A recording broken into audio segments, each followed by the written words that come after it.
Before we begin, lock your doors, turn down the lights, and remember, sometimes the scariest stories are the ones that really happened.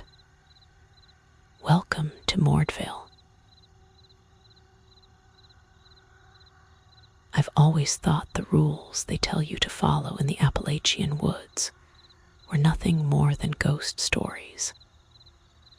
My own childhood home is surrounded by a dense forest in Tennessee, and as eerie as a quiet night out there can be, I never saw anything out of the ordinary. However, being forced to move back home with my parents, recent passing, and my newfound inheritance of that house, my beliefs surrounding the matter have proven to be terribly wrong. As a kid, I never held much interest in outdoor activities. You could say I was a recluse, because I was, and I only stepped foot into the woods on rare, daylit occasions. Maybe that is why, until I took my father's advice and decided to give hunting a shot, I never noticed the absence of life out there. I embarked on my first trip armed with a shotgun, a moderate amount of ammo and bait, and a minimal amount of vague knowledge I had gained from a YouTube video. Although I had hoped to bring a friend with me, everyone I knew was either busy or suddenly sick, so it had to be a solo mission.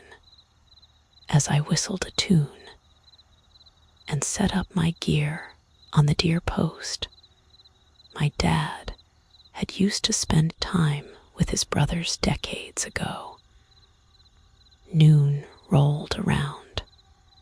At first, the quiet feigned peace and acted as a confidence booster when I realized I'd have an easier time hearing approaching wildlife.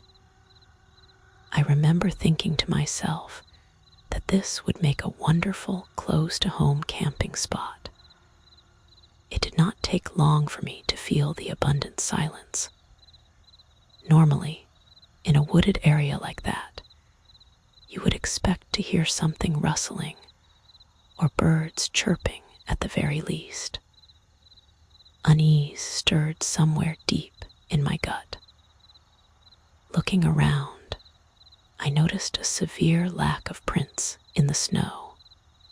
Pristine white coated every inch as far as the trees spanned, and although I didn't know very much about hunting, I knew this kind of perfection wasn't right. There should have been something living, even so much as a couple of rabbits.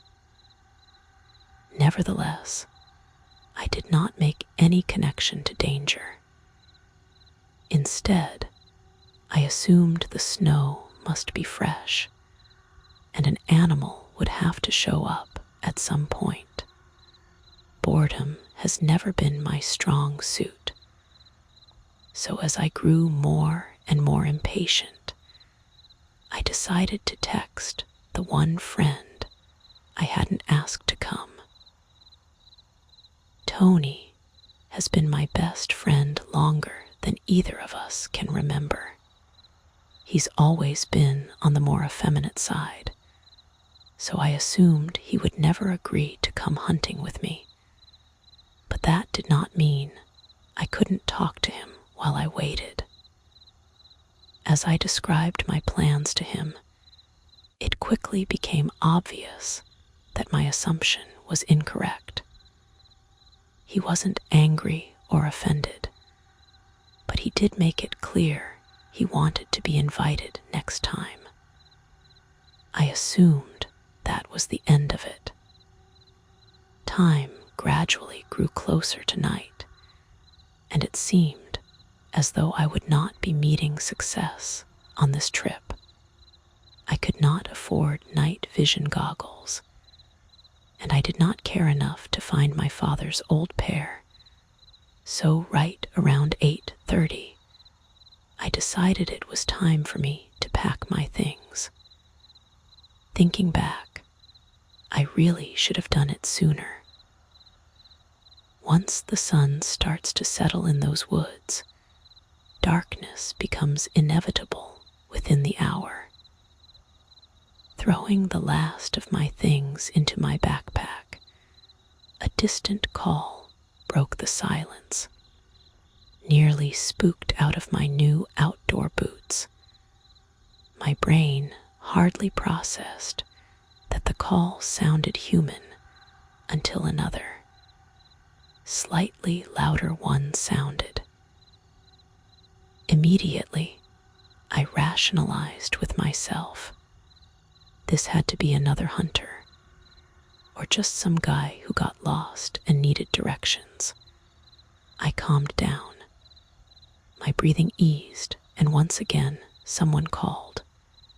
"Whoever's out there, I can't hear what you're saying. Do you need help?" I yelled. And again, as I climbed down the ladder, they called. I almost tried to yell louder, but I stopped in my tracks. How did they know my name? Panic set in, and I considered my options. I could run, but there wasn't enough light to see farther than a few feet ahead of me. I could try to call the police, but what could they do about someone hollering my name? Plus, I had to be on top of the deer tower where I could easily be attacked and shoved off to catch any signal. I firmly gripped my shotgun and waited at the bottom of the ladder for the anonymous visitor's approach. After what felt like forever, I saw a silhouette. "Jason," a voice spoke from behind a nearby oak. It sounded familiar.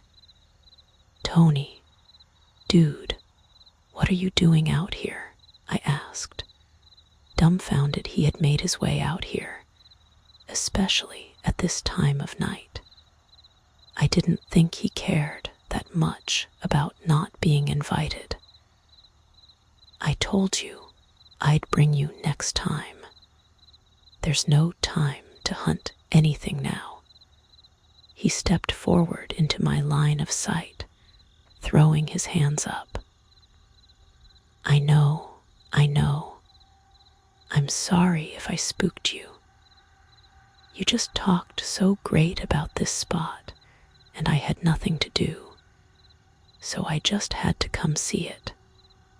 I lowered my gun, relieved it was just him. We laughed like we always did. It wasn't unlike him to do things like this without warning. "Well, since you're out here, wanna come back to mine for drinks? I've been meaning to try out that old fireplace since I moved in. Sure, it's been a while, man. Might as well catch up." He grinned, joining me in the short walk back to my house. I didn't question why he was walking through the woods, and I didn't question why he didn't want to go get the car he would have needed to make the 20-mile drive from his. I sat my things inside while he started a fire in the backyard. He was still smiling when I brought out a case of beer and sat next to him, noticing but not pointing out that he smelled awful. The conversation flowed easy like it always had, and I assumed it was probably one of his odd jobs he likes to work. Relaxation settled over me about halfway through the first can, and we sat in silence for a moment, staring at the fire. "Did you ever miss living here, Tony? Once you went off and started your life, I mean," he asked, looking at me as if he expected a sentimental answer. Tony. Jason, sorry, I meant Jason. You know I'm a lightweight. He looked overly nervous for a name slip-up. I pretended not to notice. Yeah, man, I know. And I guess so. I missed my mom and dad. And you? I didn't make any real friends in Wisconsin, so it's great to see you again. I usually tried to avoid sappy topics, but I had alcohol in my system, and my best friend was sitting next to me for the first time in almost a year. It just felt a little extra off, because I thought I remembered the chip in his tooth being on the left side. As it drew closer to midnight, I declared that I'd had enough alcohol. I told him it had been great to see him again, and I couldn't wait to try our hands at hunting together. Right before I could crack a joke about him trying to lift a shotgun with his noodle arms, I realized he was looking at me funny.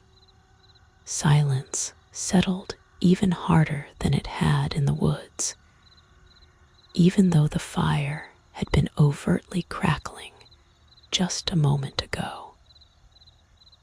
When I looked back at him, I properly took in his features for the first time that night. Doing so, I found myself with a problem. Those features were not Tony's features. They were an incredibly close replica. The olive tone in his skin perfectly resembled the tan he took on in the summer during the dead of winter. His brown eyes were missing the deep green central heterochromia he constantly bragged about in elementary school. His face was a little too thin, and his nose was a little bit too long. And I was right. That chipped tooth was not supposed to be on the right. He must have seen the shift in my demeanor, because he stood up and spoke inches away from my face. Are you okay? I think you had too much beer. Maybe I should stay the night. His breath smelled like a decomposing animal. I composed myself. Maybe those mediocre acting classes I took would finally pay off. What? Tony, are you sure you're not the drunk one? Your breath reeks, I chuckled, hoping this thing that wasn't Tony would be thrown off if I made fun of him. It seemed to work, and he sat back down. Yeah, maybe you're right. Is it okay if I get some water then? And I might need to use your phone to get a ride home. If I rejected him now, I doubted my chances at living to see another day. So I let him in. He grabbed himself a glass, as if he knew my parents, home like the back of his hand. I gave him my phone knowing it was dead, and listened to him have a fake conversation about not wanting to drink and drive from the other room. As he made his way out the front door and we exchanged goodbyes, he looked me over one last time with an expression I couldn't read. Maybe I was going crazy, but the green that had been missing from his eyes earlier was suddenly there, waving one last time. Every old wives' tale my mother had ever told me ran through my head. Had I brought this upon myself by responding to him when he called my name? If those rules were true, Why was I still alive? And how did he know everything about my best friend? I slept with locked doors, covered windows, and the few weapons I owned arranged in hiding spots around my room. When I woke up unscathed the next morning, I went to message the real Tony. We never talked about my trip. Either that or the messages had been deleted. There were no empty beer cans or even signs of a recent fire in the pit.